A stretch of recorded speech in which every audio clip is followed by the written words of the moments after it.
Трябва ли светът да продължи да се надсмива на себе си или има все пак теми табу? Журналистът и богослов Явор Дачков за нормите и свободата да ги нарушаваш. Уважаеми зрители, Яворе, стигнахме до гвоздия, финала на предаването. Следим трети час, безпрецедентния марш на солидарността, лидери от цял свят. Как си го обясняваш, че американците ги няма на практика, правосъдния министър и руския външен министър? Като гледах тези кадри, които ме вълнуват, защото съм участвал в много митинги и това чувство е незабравимо, за първи път си казах, че този път няма да се излъжа. Солидарността има сред хората, но бе организирана от политиците. И това не е марш на солидарността, а на лицемерието. Защото тези, които са част от проблема, организираха митинг в своя защита, за да не попаднат в фокуса на общественото недоволство. А основният виновник Америка, която забърка Европа в тази ужасна война с агресивния ислям, я няма, защото тези карикатури американците знаят много добре, могат да запалят не само Европа, но и собствения континент. Това е добър така увод към това, което ни предстои. При това обаче аз ще си позволя тук малко отклоня една скоба да отворя. Дали ще стане дума за лицемерие, дали ще стане дума за двуличие или не знам какво. За какво става дума? Уважаеми зрители, едното от нещата, за които искам да кажа няколко думи, е темата Александър Моров. С Александър Моров го каня от много време тук в нашето предаване, упорито отказва. Вижте, така, господин Морфов, така, само че това, дайте един друг СМС, това е последния СМС, който му написах, така, предишния СМС, който е на половината. Исках да направя интервю, когато се гневяхте срещу Бебе и компания. Сега още повече искам, като не разбирам постъпката ви. Когато разбира гнева ви, сега още повече искам, когато не разбирам постъпката ви. Така. И вижте какво ми отговаря Александър Морфов в отговор на този мой СМС. Ако за вас директорското назначение е кариера и ламтеж за власт, за мен е мъчение и изпитание, което съм приел, за да помогна на хора, които обичам и пред които съм отговорен. Не ме мерете с вашия менталитет. И по-нататък вече последния СМС, с който му отговорих, дайте господин Морфов, това, което го показахме така. И какъв беше моят финален отговор на господин Морфов? Следното, господин Морфов, наистина човек трябва да има развинтено режисьорско въображение, а и не само режисьорско, за да разтълкува глагола не разбирам по начина, по който го направихте. Дори след волните ви тълкования, уважението към режисьора и желанието към събеседника си остават, било студиото в неделя, било директно от удобно за вас място или като запис в посочен от вас ден и час. Наистина не мога да разбера един човек, който погледнете какво говореше за Слави Бинев, за Вежди Рашидов и т.н. за Бойко Борисов, като водач на протестите. Яворе, извинявай секунди още, за да ще използвам и твоето така присъствие. Да. Хубаво да очакваме от цялата тази великолепна редица, като си знаем кой стои на върха, премиерът ни Бойко Борисов, който, ако си спомняте как го описаха в едни доклади на Американското посолство, че е мутра, с близки връзки с мафията, под ръководство на Лукойл, руските олигарци, че е контрабандист на амфетамини, пране на пари, незаконни фабрики за производство на цигари и какво ли не още. За обикновения човек Бойко Борисов може да е кради нарко и инджел и вода, но и всеки един обикновен и умен гимназист може да разбере кой е Бойко Борисов, като му чуе две изречения, а даже няма и какво да го чуя, достатъчно е да го види. Сега, след малко ще чуем какво мисли за Вежди Рашидов. Преди това, вчера вестник Всеки ден показа факсимиле от договора, в който се оказва, че Сашо Моров е писал молба до Вежди Рашидов, с която молба иска да бъде назначен за директор на театъра. И ето го договора, назначен по линията на еди кой си член и по лична молба. След малко ще чуем и самия Вежди Рашидов. Вижте преди това обаче какво каза уважаеми господин Морфов по адрес на Вежди. И Слави Бинев, разбира се. Искат да ни унижат, да ни се присмеят. И то така дебело, и нагло да ни се присмеят, слагайки този човек за председател на Комисията по култура. Това е... Аз не бих могъл даже да го квалифицирам. Това е един самодоволен, арогантен, неграмотен, необразован простак. Това е човек, който най-много би трябвало да бъде управител на плувен басейн по свой интелект. Така, господин Морфов каза, че ще участва в предаването, само да се разбере с хореографката си, докато тя занимава актьорите. Той да дойде тук днес в студиото, не дойде. Вежди Рашидов го попитах днес, вярно ли, че е пускал молба до теб, за да бъде назначен за шеф на театъра. Вежди каза, че заместника му се е занимавал конкретно, може да е писал, може да не е писал. Вежди, защо поиска да се включиш? Слушам те.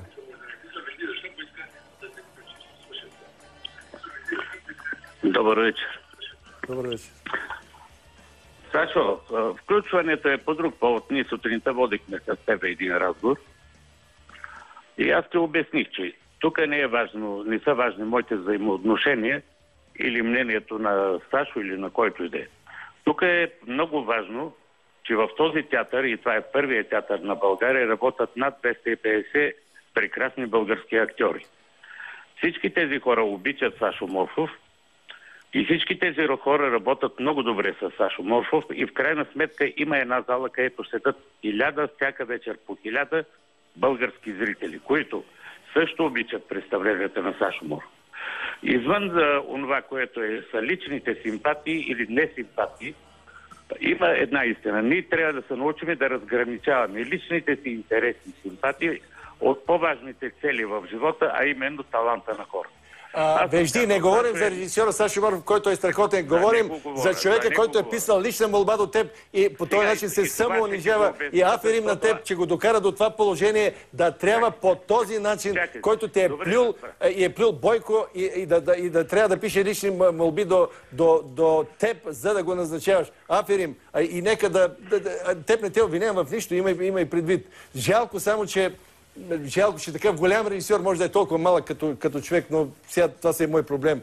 И по този начин, защо не го изиграха по друг начин? Па да се беше отказал, па да се бяха метнали артисти, да, безспорно той е най-добрата кандидатура, па той под напора на народната любов и желание в крайна сметка да се съгласи, а излезе много гадно и много лошо, жалко. Последно изречение, Вежди, извинявай, че би с Явор се подмихва тук. Аз имаш един добър събеседник, един талантлив човек до тебе и ще гледам предаването и нека да тръгна ви разговора добре, но само две думи да кажа.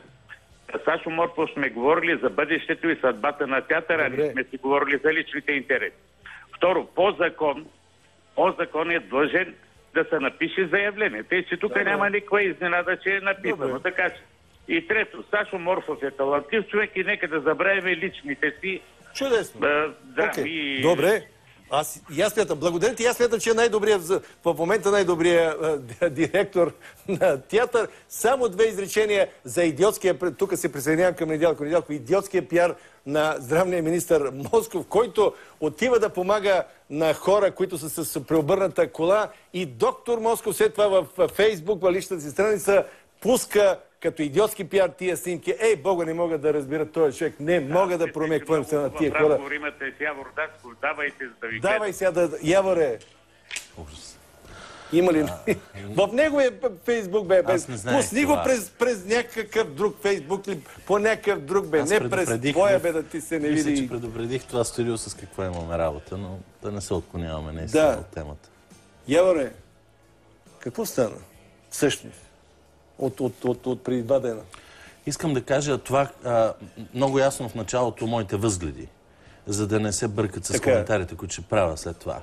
Аз в никакъв случай не мога да приема, че убийството може да бъде оправдано и по никакъв начин не е оправдано убийството на френските журналисти. Освен това смятам, че войната, която се води между исляма, агресивния ислям и дехристиянизирана Европа и лицемерното поведение на Америка е опасна за всички нас, не само за Франция. Това са моите възгледи. И аз не мисля, че исляма е миролюбива религия или просто криво разбрана политическа тактика. Тук става въпрос за сблъсък наистина на духовни светове, на духовни нива. И за това моля зрителите да имат това предвид, чувайки коментара ми след това, защото той малко ще бъде по-различен от мейнстрима на медиите, които ни карат вече и да страдаме по определен начин. Ако не каже, че аз съм Чарли, това означава, че аз съм срещу Чарли. Това не е вярно. Аз съм Явор и не мога да бъда Чарли. И за мен безотговорното поведение с властта на медията не е героизъм. И нарцистичното наслаждение в това, че мога да кажа нещо, което е табу за някакви хора, което може да доведе до смъртта на близки и да доведе цял континент до война, не е в никакъв случай геройство, е меко казано лекомислено поведение, да не кажа престъпно. Цитирам ти обаче покойния главен редактор, който казва: разбирам, че има и такива, но то не може просто да не четат Шарли Ебдо. Ликът на Мохамед все пак не е на показ на всеки ъгъл във Франция, следователно лесно може да се игнорира. Но тази забрана за рисуването важи за вярващите. След като не съм такъв, длъжен ли съм да я спазвам? Атеист съм и съм в правото си да изобразявам всеки, който пожелая. Дали това ще е Мохамед или което и да било друга историческа личност. Точно така. Това е неговият менталитет и окей, за Франция това е добре. Но хайде да погледнем нещата от другата гледна точка. Какво се случи след публикуването на карикатурите? Да видим фактите. Какво постигна тази публикация? Направи Франция по-свободна, направи Европа по-свободна или по-просветена? Хората разбраха някаква истина за исляма или за Мохамед, която не са знаели? Какво се случи обаче? Тези журналисти са публикували нещо, за което са знаели, че може да произведе смърт. Това е сигурно.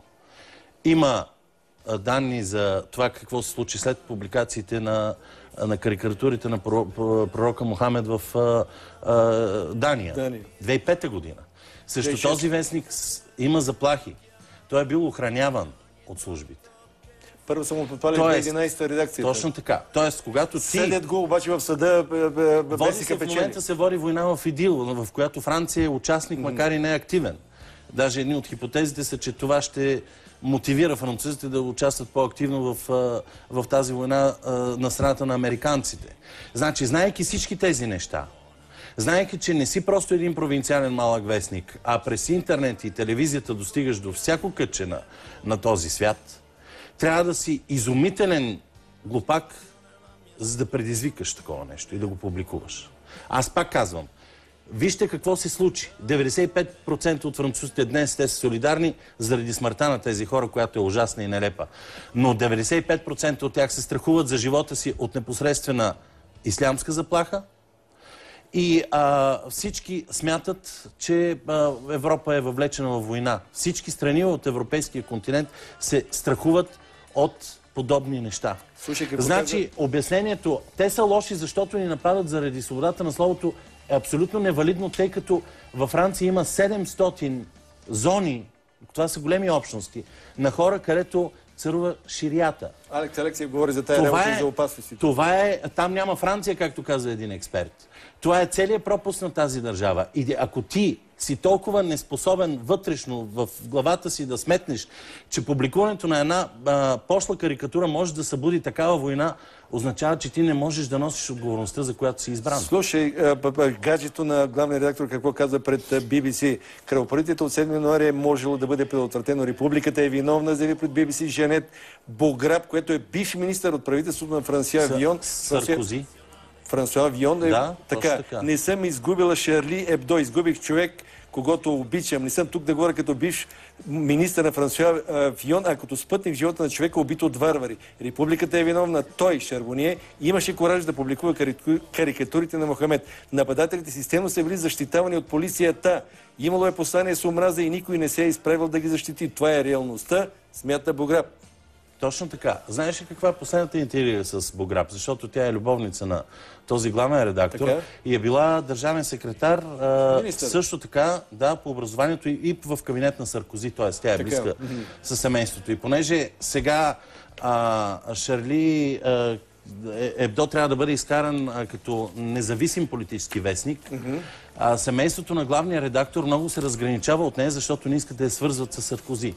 А в същия този вестник, Шарли Ебдо, който днес казва, че е посегнато на свободата на словото, изгонва свой карикатурист през 2008 година, който се казва Морис Сине.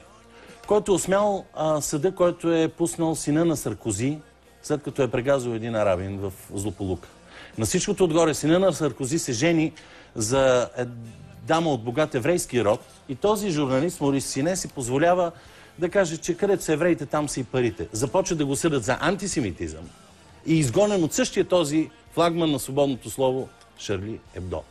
Тоест, когато говорим за свобода на словото, означава, че има теми, които могат да бъдат предмет на тази свобода и теми, които не могат. Следователно, ние не можем да говорим за свобода на словото. И това, тази реакция срещу този вестник не е реакция срещу свободата на словото. Това е демагогия.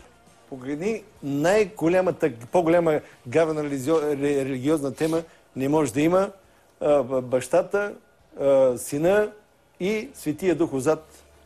Знаеш ли, аз видях тази карикатура и тук ще кажа каква е разликата между християнството и исляма. Християна би казал на това: Господи, прости им, те не знаят какво вършат. Така. Докато исламистите ще отидат и ще ги застрелят тези, които са пуснали това нещо. Ама чакай се, ти не може от едната страна молива, от другата страна калашника, с молива срещу калашника. Въпрос на култура. Аз никога не бих убил тези, които се гаврат с мен духовно.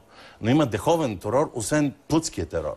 И когато предизвикаш едни хора, които и без това са фанатизирани, оставени в собствената си страна на дъното на социалната стълбица, ги провокираш нарочно, не можеш да очакваш, че те просто ще оставят това без отговор. Казвам пак, неоправдано, но това е провокирано. Не е въпрос на свобода на словото. През годината умряха 12 журналисти в Украйна. Сега Порошенко, който е пряко отговорник за тези смърти, е на парада. Някой да жали в тези западни медии за тези 12 журналисти. 40 души бяха изгорени в Одеса. Някой от тези свободни медии да написа нещо само, извинявай, господин, гледай, премиера не може. Посолството в Париж, господин Борисов, няма как. И Господ се смили над нас всички, така, мируем, ако имаме, или ако там гледам, че с... да.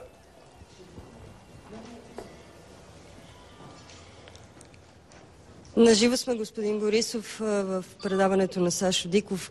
Как се чувствате, когато бяхте на шествието, което казва не на страха? Вие като министър-председател на държавата, която е на 100-то място по свобода на словото от 180, на дъното от всички европейски държави. Тоест, премиерът на България, в която свободата на словото е на дъното. Как се почувствахте днес? Напротив, с това си присъствие тук показахме и не само ние, и цяла Европа, пък и видях премиерите и на Израел, и на Турция, Бахрейн и кой ли не още, че действително разликата между атентатите в другите страни и този, че беше извършен срещу журналисти и срещу свободата именно на словото. Защото имаше и на много други места атентати, но нямаше такава реакция от всички нас. Именно защото цениме точно тази свобода. И с... Знаете, че към България... И, ако щете, и свободата на словото. Знаете, че имаше критики по време на вашето управление първия път, че се случи концентрация на медийна власт, която доведе до голяма непрозрачност в собствеността на медиите и в изкривявания в цялата медийна среда. Смятате ли, че това нещо вече е преодоляно и има ли неща, върху които да мислите, които бихте променили в подхода си? Аз винаги съм казал, че просто трябва да се изясни собствеността на медиите и с един нов закон това ще бъде направено. В същото време виждате, че свободата на словото в България е такова, че всеки може да каже каквото си иска. Навсякъде толкова много медии има и печатни, и електронни, има ли това последствие? Сайтове, и няма никакви последствия. Сигурен ли сте? Ние сме истински пример за това. Вие знаете, че... Да не си е измислил, да не е казал по наш адрес, където иде. Не може да отречете, господин Борисов, че в момента, в който държавата се превърна като най-голям рекламодател, рекламите по държавни програми бяха форма на рекет към големите медии. Ние това не сме го правили. За коя година говорите? Говорим за годините, в които има европейски фондове по различни комуникационни стратегии, които в един момент наистина държавата... И телевизиите са взимали винаги най-много пари по тези рекламни стратегии. Винаги. Имало ли е рекет от страна на държавата към големи медии? Не е имало по време на моето управление. Би могло да има проблем. Не само вие, но и френския президент каза, че продължава да има заплаха от терористичен акт в Франция. Защо пренебрегнахте и дойдохте днес? Ние ако покажем, че нас ни е страх, то какво да кажат хората? Това беше едно безпрецедентно доказване, че не само на страха, не само срещу посегателството на словото, не само към послание към останалия свят с факта, че включително видяхте колко и мюсюлмани, и имами, всички участваха на нашествието и стотици хиляди души ръкопляскаха на тези, които манифестираха, така да го наречем. Успяхте ли тези да говорите, макар и за кратко, с някои от другите лидери? 44 бяхте. Да, с всичките говорихме вътре. Всички са много притеснени, защото Прекъсна връзката, уважаеми зрители. Гледахме до този момент пресконференцията на Бойко Борисов от българското посолство в Париж. В момента, когато я възстановим, ще се връщаме. Какви са вашите взаимоотношения с Делян Пеевски в момента? Най-малко искам на господин Диков в предаването да участвам, така че нямам никакви отношения с Пеевски, това той прекрасно знае. Така че съжалявам. Да, казах специално. Става въпрос за прозрачност. Става въпрос за това в крайна сметка, че по времето на вашето управление се случи така, че една банка стана мастодонт. Това не е вярно. Това е лъжата на Орешарски. КТБ много отдавна беше голяма банка. И ние просто внимавахме да не афалираме, така както афалира предишното правителство. Така че на тези лъжи и инсинуации въобще не взимате таблиците с колко пари са разполагали банките и при мен всичко растеше. Всичко. Всички банки растяха и бяха добри. Стабилни и всички издържаха стрес-тестовете. Вие как гарантирате... Вътрешни министри на най-големите европейски държави. Те единодушно решиха да затегнат режима в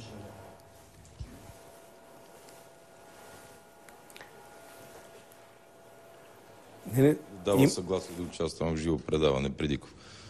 Да, но тук става въпрос за това, че наистина има въпроси, които трудно се... Въпроси. Напротив, отговорих на всичките ви въпроси. Как мислите вие дали сегашната ситуация ще попречи на българската кандидатура за Шенген? За нашите зрители да обяснят, че питат за Шенген. Контролът и изискванията към спазването на правилата на Шенген много това е добре, защото ние в момента сме, може би, най-добрата шенгенска граница и сме подложени на огромен натиск. Някъде от порядъка над 34-5 хиляди души сме върнали, които са се опитали да влезат през зелената ни граница. Можете да убедите нашите европейски партньори, че България е надежна преграда на така наречените чужди бойци, тези, които отиват. Европейски граждани, които да се бият в Сирия, в Ирак, се връщат, както беше случило. По принцип България е транзитна страна в тази посока и нашите служби правят всичко необходимо и това, което заедно с партньорските служби трябва да правят. И доста повече, отколкото става ясно на публиката, да речем. Борисов, един последен въпрос от нас. Смятате ли да промените нещо в вашето поведение по отношение на медиите? Аз съм го променил. И то е? Просто не си говоря с тях. Благодаря ви. Чухте министър-председателя, който беше част от безпрецедентното шествие към днес в защита на свободата на словото и срещу терора. Поговорихме си, доколкото успяхме, за свободата на словото в България, която е темата, която засяга нас. Уважаеми зрители, видяхте господин премиера как не желае да отговаря на въпросите на Миролюб. Това са на нейните въпроси. Не знам дали нещо е пускало, че са мои някакви въпроси. Явре, ти нещо усети такова? Да, защото отказа не съм дал съгласието си да участвам в предаване на Диков, тя като му зададе третия въпрос. Впрочем, поздравления за Миролюб, защото го влезе остро, което беше добре. Но той се е развил много. Когато избухна бомбата пред галерия, той каза, че ние сме си я сложили и се радвам, че сега не каза нещо подобно в Париж, защото наистина щеше да стане страшно. той си бил променил мнението. Вчера наговори едни неща, които аз не мога да ги проумея, че службите са ветропоказатели, служат на тия, които са на власт и затова пък и последва абсурда. Ще дам нов шанс на Лазаров и на Писанчев. Говори, че с сумати пари правителството е подпомогнало няколко банки. Не каза колко пари и какви са тия пари. Всичко това в интервюто на Диана Найденова. Да, изглежда доста разфокусиран. Според мен мисли за 2016 година. Нищо друго не го интересува и другото го отмята така малко ампасан. Иска да става президент. Това е сделката с ДПС. Имаше предсрочни избори, защото Бойко Борисов се разбра с тях, за да го изберат за президент, да не го закачат, да си получи имунитет, да завърши добре политическия си жизнен път. В замяна на това, те станаха негов негласен партньор в това управление, направиха един зулум като кражбата на КТБ, готвят се за още няколко такива зулума, един е пенсионния фонд. И така, че това са прозрачни неща, те не са кой знае колко скрити, аз не знам. Защо зулум казваш? Защото КТБ беше открадната от нейния собственик, който верно беше подпомогнат от държавата, но пък се оказа и някакъв добър бизнесмен. Всички, които са били с него, казват, че той е бил действителен, говоря за Цветан Василев, действително добър играч, умел е да прави пари и искат да сложат в момента няколко ръце върху активи на КТБ и бизнеси, които той притежава. В момента се разиграва драма за БТК, доколкото следя нещата. Да, точно така, много сериозно. Как да бъде сменено ръководството и съответно? Аз искам да кажа, обаче, както мисля, че предния път бях дал пример, има една чудесна винарна Телиш, сега е друго името, която е кредитополучател от тази банка и която не е записана от сегашните аудитори като актив на банката, която нови собственици искат да придобият под масата. Това е само един от малките примери за това, което се случва в момента. Но може би много се отклонихме от генералния въпрос. Не знам дали всичко това е интересно на генералния въпрос, французите си го получиха от толкова толерастия. Не, това аз не споделям такъв. Нито този тон, нито този Валентин Георгиев, вестник Дума, исках и неговото мнение да чуем, отказа. Говорихме чрез СМС-и. Да. Защото толерастия на мен ми звучи като педерастия, му бях написал СМС. В момента така има и сред левицата. То е някаква тенденция, но не искам да влизам в това. По-ме интересува духа на тези карикатури. Ето. Очевидно всеки тълкува този мой статус, както му изнася. Интересно, защо някой го приемат като вид злорадство, а не като вид гняв или тревога, теген проблем. Но когато една държава, в случая Франция, това се отнася и до всички в Европейския съюз, прекрачи определени норми и граници заради криво разбрана толерантност и криво разбрани евроценности, неминуемо се стига до тук, а и най-свирепите кошмари стават реални. Замесете се на къде ни тикат евроелитите, както и нашия политически елит, който ги следва толкова вярно и който превърне България в разграден двор.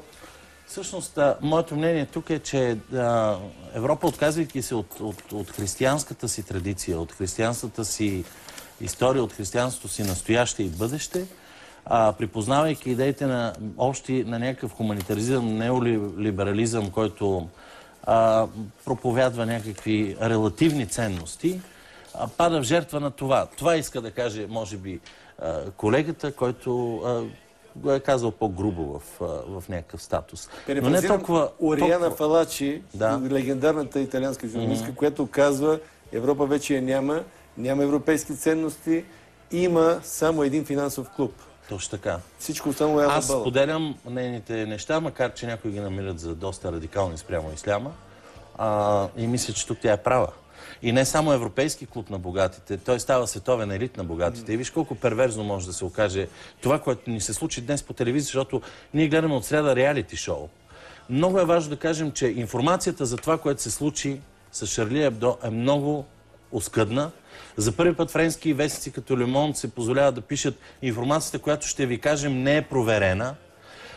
Показаха ни някакъв общ план по телевизията, казаха ни какво се е случило и изведнъж новината за самоубил се инспектор... Този бруталното убийство, познавачи каза, че когато Калашников от половин метър те ударят, би трябвало да се пръсне главата или нещо подобно, може би нещо има... Има много неизяснени въпроси. Имаше самоубийство на един инспектор, който работи по двамата терористи. Не, той е станал още в сряда. В нито една голяма френска медия не излезе. Излезе през руски медии и се оказа, че е излезло в няколко малки сайта и вестничета в Лимож. Тоест, информацията, която сега ни предават, е доста прецизирана и оскъдна. Аз малко се отплеснах и исках да кажа, че цялото след това Je suis Charlie, целите тези митинги, това много напомня на сценарий. Искам да кажа и още нещо. Богатите могат да бъдат от един клуб, независимо от какво вероизповедание, защото те нямат вероизповедание.